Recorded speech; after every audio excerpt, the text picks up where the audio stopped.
Bridge ಹತ್ತಾ ಇದೆ ನೋಡ್ರಿ ಇವಾಗಿದು. ಈ ಹಳ್ಳ ಬ್ರಿಡ್ಜ್ ಹತ್ತಾ ಇದೆ ಇವಾಗ. ಅದೇ ಇಲ್ಲಿ ಹತ್ತು ನೋಡಿ, ಇಲ್ಲಿ ಈ ಬ್ರಿಡ್ಜು ಹತ್ತಂದ್ರೆ ಈ ಮನೆಗಳು ನೀರು ಹೋಗ್ತಿದೆ ಇವಾಗ. ಇಲ್ಲಿ ಕಂಟಿ ಇರೋದ್ರಿಂದ ಏನೂ ಕಾಣ್ತಾ ಇಲ್ಲ. ಇಲ್ಲಿ ಈ ಕಂಟಿ ಪಕ್ಕಕ್ಕೆ ಎಲ್ಲ ಮನೆಗಳಿದಾವೆ.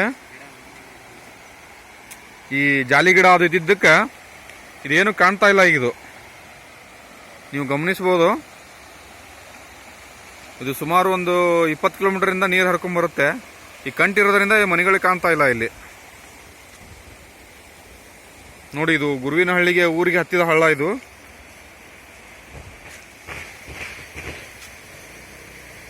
ಇದು ಎಲ್ಲ ಊರಿನ ರೈತರೆಲ್ಲ ಅಡ್ಡಾಡೋ ದಾರಿ ಇದು ನೋಡಿ. ಸೈಕಲ್ ಮೋಟರ್ ಹೆಂಗ ಬರ್ತಾ ಇದೆ. ಇದು ದಾರಿ ಬಹಳ ದುಸ್ಥಿತಿಯಲ್ಲಿದೆ. ನಮ್ಮ ಹುಸೇನ್ ಹುಬ್ಬಳ್ಳಿ ಅವ್ರು ಬಂದ್ರು.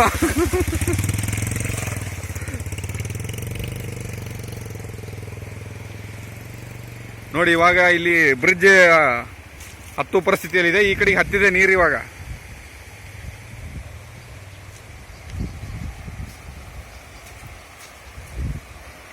ಇಲ್ಲಿ ಮುಂದೆ ಮನೆ ಇದಾವೆ. ಇಲ್ಲಿ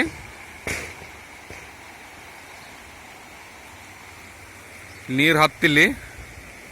ಇದು ನಮ್ಮ ಎಲ್ಲ ರೈತರು ಬೆಳೆಗಳನ್ನು ಕಟಾವು ಮಾಡ್ಕೊಂಡು ತರುವಂಥ ದಾರಿದು. ಹದಗೆಟ್ಟು ಹೈದರಾಬಾದ್ ಅಡ್ಡಾಡಕ್ಕೆ ಸತ್ಯ ಆಗ್ತಾ ಇಲ್ಲ ಇಲ್ಲಿ.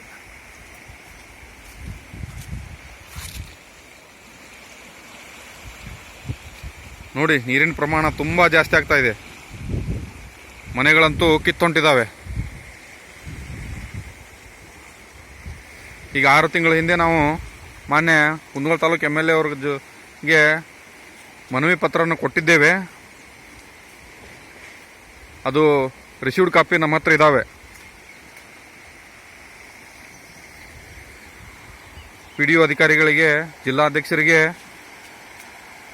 ಚೀಫ್ ಸೆಕ್ರೆಟರಿ ಅವರಿಗೆ ಎಲ್ಲರಿಗೂ ಮನವಿ ಕೊಟ್ಟು ರಿಸೀವ್ಡ್ ಕಾಪಿ ಇಸ್ಕೊಂಡಿದ್ದೇವೆ.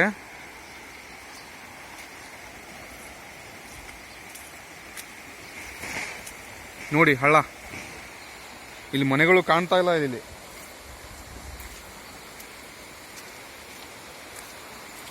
ನೋಡ್ಬೋದು ನೀವು ಮನೆ.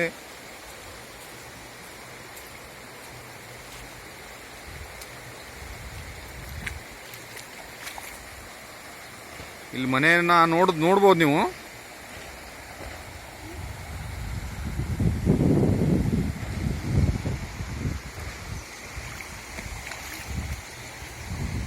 ಇವಾಗ ಹತ್ತಿದು ಹಳ್ಳ ಬ್ರಿಡ್ಜ್ ಹಡ್ತು. ಇದು ಬ್ರಿಡ್ಜು ತುಂಬ ಸಣ್ಣದಾಗಿರೋದ್ರಿಂದ ಇದು ಒಂದು 20 ವರ್ಷದ ಹಿಂದೆ ಕಟ್ಟಿದ್ದು ಅನ್ಸುತ್ತೆ ಇದು ಬ್ರಿಡ್ಜು.